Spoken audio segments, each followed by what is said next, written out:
Welcome to This Week in East Brunswick. This week we'll take you to Central School, where children celebrate the upcoming birthday of Dr. Martin Luther King Jr. We'll also travel to the Zimmerli Museum in New Brunswick to see a collection of Soviet art. At the library this month, you can learn more about recycling through an exhibit created by the township. All of this, including a review of Monday night's council meeting, is coming up next. But first, here's a rundown of the Channel 8 program schedule for the week of January 20th. On Monday morning, Lenore Kulik learns how to lower fat for life on Look Great, Feel Great at 10 a.m. Stories about underwater adventures are featured on Stories from the Library at 10:30. On Tuesday night at 7, watch the City of Beverly Hills production of In Print. On Wednesday evening at 7, join Lenore Kulik again on Look Great, Feel Great for aerobics with a light touch. At 7:30, Dolly Vasta and guest Tom Till explore his book on the photographic beauty of New Jersey. That's on For Art's Sake. The Homefront USA exhibit at the Middlesex County Museum in Piscataway is the focus of the arts at 8 o'clock. On Thursday evening, join us again at 7 and 8 o'clock for another edition of This Week in East Brunswick. At 7:30 on Aging Aspects, the Haven program at JFK Medical Center is featured. Patty Sullivan finds out what children learn in a bereavement support group. Watch the Channel 8 Community Bulletin Board for information about township meetings, community events, and the Channel 8 program schedule. Hi, I'm Amy Fisher, and today I'm at Central School with 5th grade teacher Mary Ann Savino. Hi, Mary Ann. Hi, Amy. You have a special project that you were doing in observance of Martin Luther King Day. Could you tell us about it? Yes. In honor of Martin Luther King Day, we entered a essay contest. The Martin Luther King Jr. Commission for the state of New Jersey established this commission to promote Martin Luther King's life and his legacy to the residents of New Jersey. So we established this essay contest. So we had children work on various questions that were submitted. The theme was the American dream. And children worked on it during their recesses, came into school in the morning and worked on it, did their revision at home, and did research within the school day. And that's what we have now. The entries were submitted by December the 31st, and we should know by the end of February the winners of this contest. And they're in different divisions, I presume. The contest was... Yes, it was the whole range is from grade 3 to 12, and our range is from 3 to 6. We entered the 3 to 6 range. Okay, great. Well, we wish your students luck, and now we understand that some of them have prepared some excerpts from their essays, yes, which we will be able to hear them read, and we thank you very much for your effort. Welcome. It was August 28, 1963. More than 250,000 people, both black and white, had gathered for the March on Washington. Civil rights leader Martin Luther King spoke of the black demand for equality, justice, civil rights, and equal opportunity in jobs and education. Indeed, King's lifelong commitment was to help blacks achieve these goals. King thought that the segregation between blacks and whites was very unfair, and it often bothered him very much. For example, from 1955 through 1956, the black people of Montgomery, Alabama, boycotted the city bus lines because they were not allowed to sit in the front of the bus. King's words meant a lot of different things to many different people. His strong and powerful words changed many things.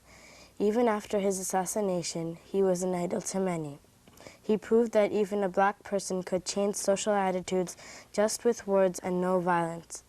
By the time of his death, he had fashioned a black movement powerful enough to shatter forever the practice of racial segregation. He was even awarded the Nobel Peace Prize because of his leadership in this very important matter, prejudice. Free at last, free at last. Thank God Almighty, we are free at last. Let us all work together to fulfill Dr. King's dream by giving equal opportunity to all people regardless of their race, color of their skin, or religion. Although Dr. King's dream seems less important today compared to the time when he lived, it definitely isn't. Prejudice is still a big problem and it is hard to control. But without Dr. King, we wouldn't be where we are today. We wouldn't be living in a multicultural society. Dr. King devoted his life to commitment, fighting continuously to retain equal rights for ethnic groups everywhere. 23 years ago, a bullet ended Dr. King's life, but his message lives on. In this quote, Dr. Martin Luther King Jr. said that America is only a dream that isn't true. It isn't true because America is not yet the free land it's supposed to be. In this dream, America is a land where people of all different races, nationalities, and creeds can live together as brothers and sisters. This quote means that not all Americans have equal opportunities yet. For example, even after slavery was abolished, blacks didn't achieve the same opportunities or rights as whites. This is why Dr. Martin Luther King Jr. fought for equality and civil rights. This quote means to me that he felt that the dream for equality could come true and was worth fighting for.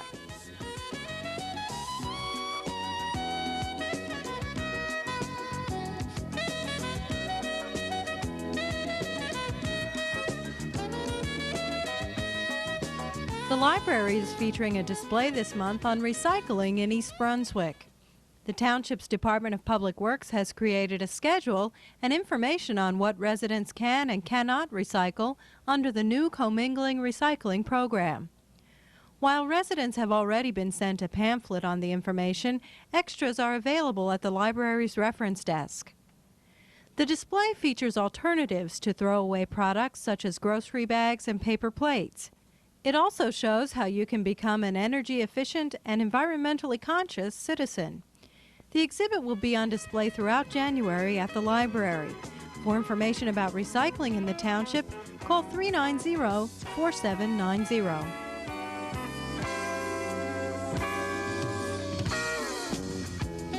Hello, my name is Jeffrey Wexler. I'm the Assistant Director and head curator of the Jane Voorhees Zimmerli Art Museum at Rutgers University.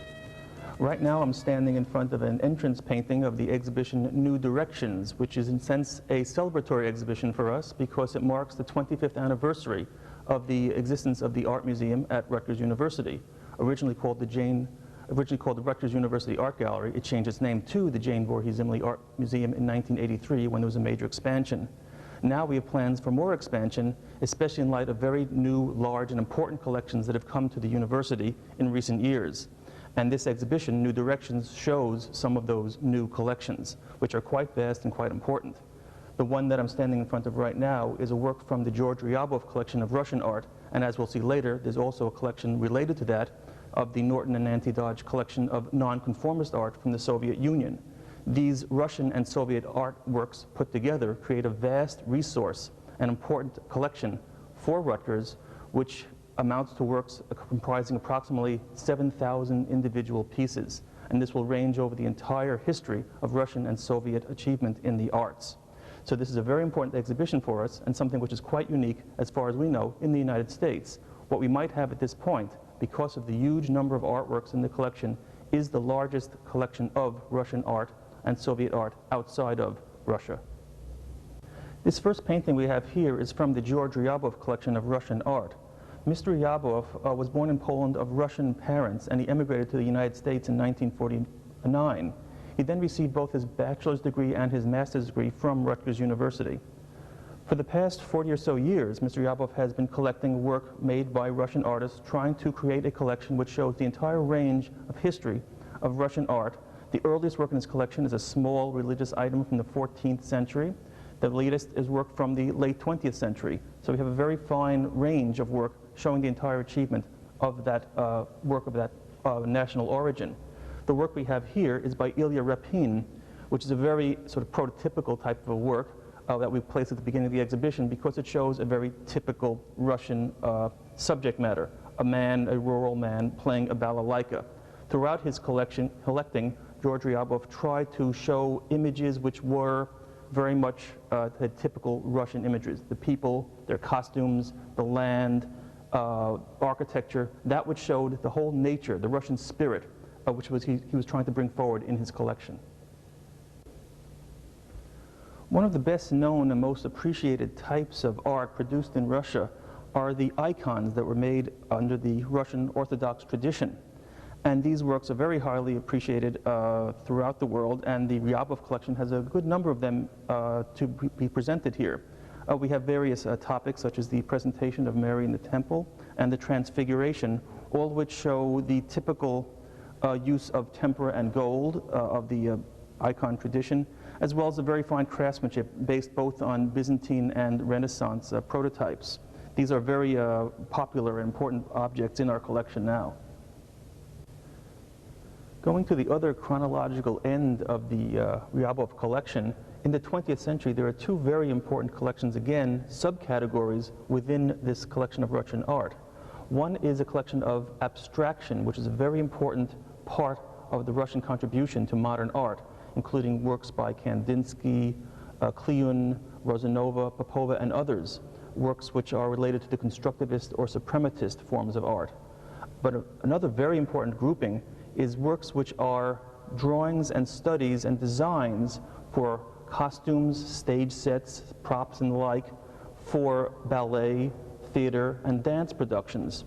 Two of them are shown here as far as costume designs. One, a costume design for the opera Boris Godunov by Golovin, and here Natalia Goncharova's costume design for a work of the Coq d'Or, a very important early 20th century ballet. The other major donation to the Zimmerli Art Museum is the Norton and Nancy Dodge collection of nonconformist art from the Soviet Union. This collection was created and collected by Norton Dodge and his wife starting about 1962. Dr. Dodge is a professor emeritus of economics at St. Mary's College in Maryland. Through trips to the Soviet Union, he thought it was very important to not allow the active creativity by the more modernistic types of artists in the Soviet Union to die or to be shown, not be shown. The artists who did not conform to the government-approved style called socialist realism, which essentially was a very laudatory and optimistic and pro-government type of art, those artists who did not conform to that style were very much discriminated against. Their art was sometimes confiscated, the artists themselves were sometimes put in jail. So Dr. Dodge decided that this art must somehow be preserved. And in light of the recent breakup of the Soviet Union, we now essentially call it the former Soviet Union, the art which is now in this collection really creates an interesting segment of time of how artists were able to create and maintain their own self-expression beyond the constraints of a very totalitarian government.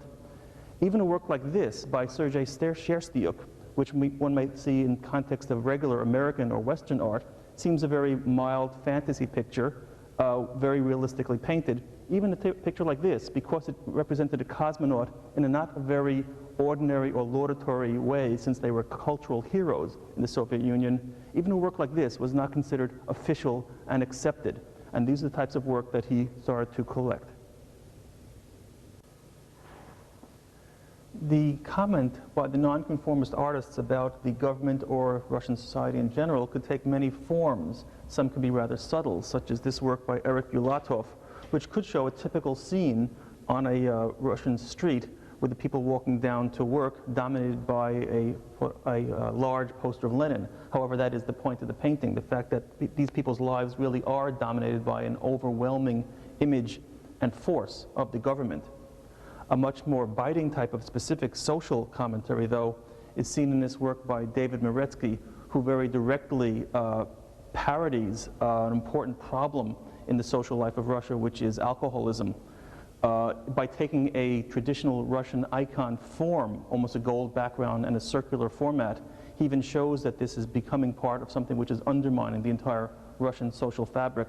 Something which was traditional is now becoming something which is a great social tragedy, the alcoholism of the general public.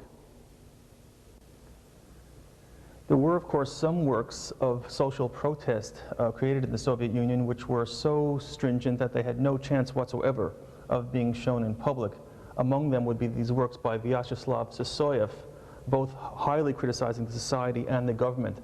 The one on the top showing really the whole society is really a bunch of literally blockheads. They have block-like shapes of their heads, whether they're farmers, workers, or the government, who even has medals shaped like blockheads tagged to their lapels.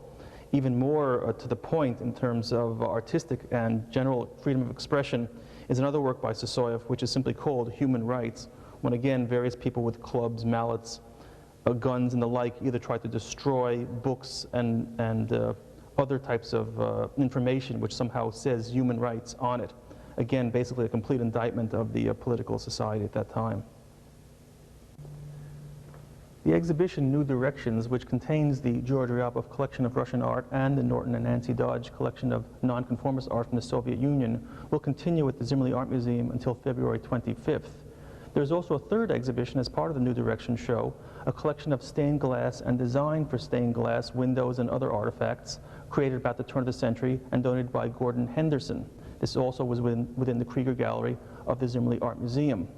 The museum hours are weekdays 10 to 4:30. We are closed on Wednesdays, and Saturday and Sunday we're open from 12 to 5.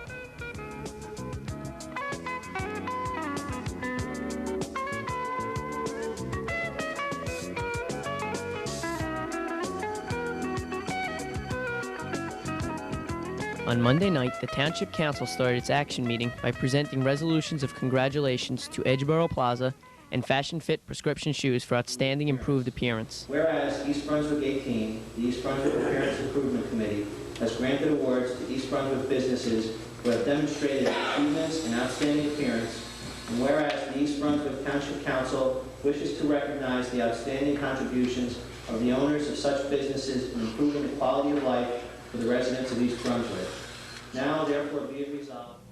During the public hearing segment of the meeting, the council passed an ordinance authorizing an interlocal service agreement between the Township of East Brunswick and Middlesex County regarding intersection improvements at Cranberry Road, Civic Center Drive North, and Evergreen Boulevard. On the consent agenda, the council dedicated a great deal of time discussing Mayor Ira Oskowski's proposed 5% salary increase for executive staff.